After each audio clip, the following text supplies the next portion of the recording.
Welcome back in. We now have an additional piece of the puzzle when it comes to the Strike Eagle, the multiple Strike Eagle shoot down that occurred on Monday.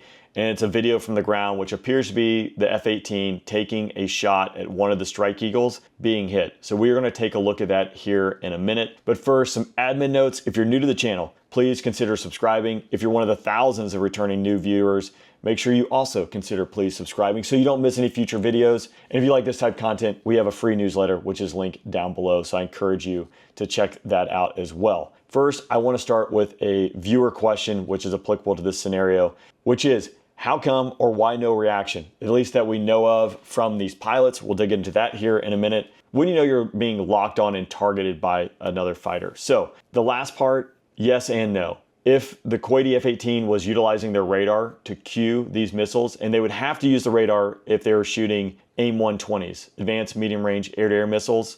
But if they were shooting AIM-9s, there is a potential that you can cue this off just the seeker head alone in the missile. It's looking for that infrared energy, the heat coming off the motor. Now, they have Legacy Hornets with no helmet, which makes it challenging. And I'll say the Legacy versus Super Hornet piece has even confused me. It appears, even though yesterday I said they have Super Hornets, I don't think they actually do. All the Super Hornets for Kuwait, they have been built and they've been delivered to the United States Navy, but their delivery has been delayed because of COVID, with some construction that was supposed to occur during that time frame. And then they were supposed to arrive late last year, early this year, and I would imagine that's probably going to delay. So I only say that because there is a lot of confusion around it. The Super Hornet would provide the pilot with a lot more situational awareness that I think would have potentially prevented this. But a couple things when it comes to this first, and then we'll dive into the video here in just a second. So would you know you're locked onto? Yes, if they are using their radar. It might not be a continuous illumination other than the fighter that's being locked onto. There might be some spillover. So the other F-15s in that formation might catch some F-18 radar RWR. But again, these guys are coming back to the base. Potentially they're diverting into the base, which could be another factor we've discussed, creating some confusion here. But their guard most likely is down. No one on command and control frequencies is screaming about an Iranian fighter that has made it all the way to Kuwait. Everyone and their brother would be turning with their fangs through the floor to go get an Iranian fighter that has made it thus far. So you're not really worried about an air threat.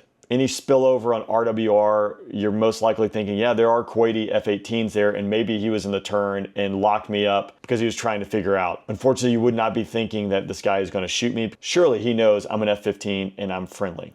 So I can see a little bit of a lull potentially being a factor here. I know my guard might be a little bit down, not thinking that the threat is an air-to-air threat, thinking that the threat is most likely when I get on the ground being hit by a ballistic missile or a one-way attack drone. So the next part, why no reaction from these jets? Tough to discern where these guys were in formation, who was hit first, and if they did maneuver. This appears to happen very quickly. That would be my assumption. So they're trying to sort out in the chaos that's ensuing, seeing your wingmen start blowing up. I would imagine they're moving their jets to a certain degree. But again, based on formation position, where they are, they might not have had an opportunity to maneuver the jet, nor quickly process where they need to maneuver their jet to be in the best defensive position. So let's watch the video. So here we go. First shot coming off the rail there from the F-18. You can see a little bit of a corkscrew, which is a typical profile from an AIM-9. I've only shot an AIM-120 in test. I have not shot an AIM-9 personally. But you can see the F-18 kind of peeled off and away as it hits the Strike Eagle down on the bottom part of the frame there and is in that flat spin. Now this video angle is going to stay in this direction.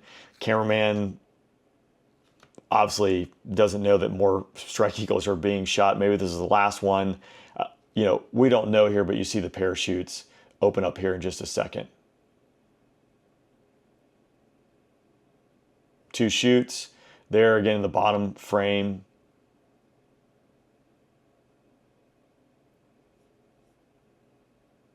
So it is again, a blessing. It is a miracle that none of these crew were killed. Remember, these missiles most likely are they might spear their target, but they have proximity fuses where they're going to blast a lot of fragmentation trying to take this jet out. And that's kind of what it appears, with the low resolution phone video that we're seeing there that maybe took off the aft section there, the tail as it prox fused. Again, more with that. So tail shot is what this video looks like to me. Again, a little bit tough based on the resolution. So if we're the Kuwaiti pilot, how do we make the mistake that this is a enemy fighter versus a friendly fighter? So here's a picture of a Strike Eagle up on the screen.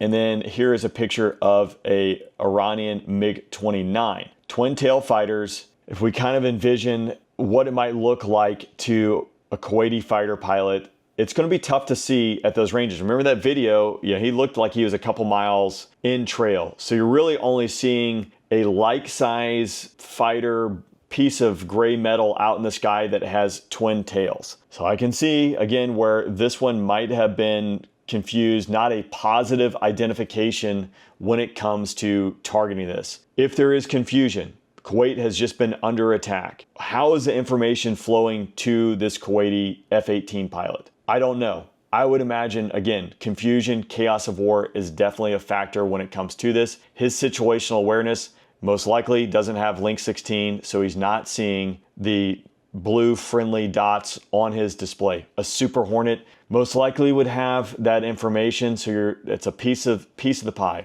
Interrogator, not having the ability to interrogate the different modes for friendly or foe could be a factor here. Another piece of the equation that if this pilot had might have prevented this shot here. So Kuwait again has just been attacked. He is tasked with doing defensive counter air, going out there and protecting Kuwait. So it's not too far-fetched to envision a scenario where he thinks he is doing the right thing. There have been speculation out there that maybe he knew what he was doing and did this intentionally. I think that's a very big stretch, and that's a very big accusation in saying that. I lean more towards the chaos and fog of war. Let's say these F-15Es were not intended to land at this base. We saw the buildup. The F-15s were predominantly coming out of Jordan. They might have been forward deployed in this initial volley, tasked with protecting Kuwait, protecting other countries in the region, or doing deep strike. Or maybe they came back, they had some kind of issue, they needed to divert into Kuwait, and the communication chain just, there was a link that broke somewhere in there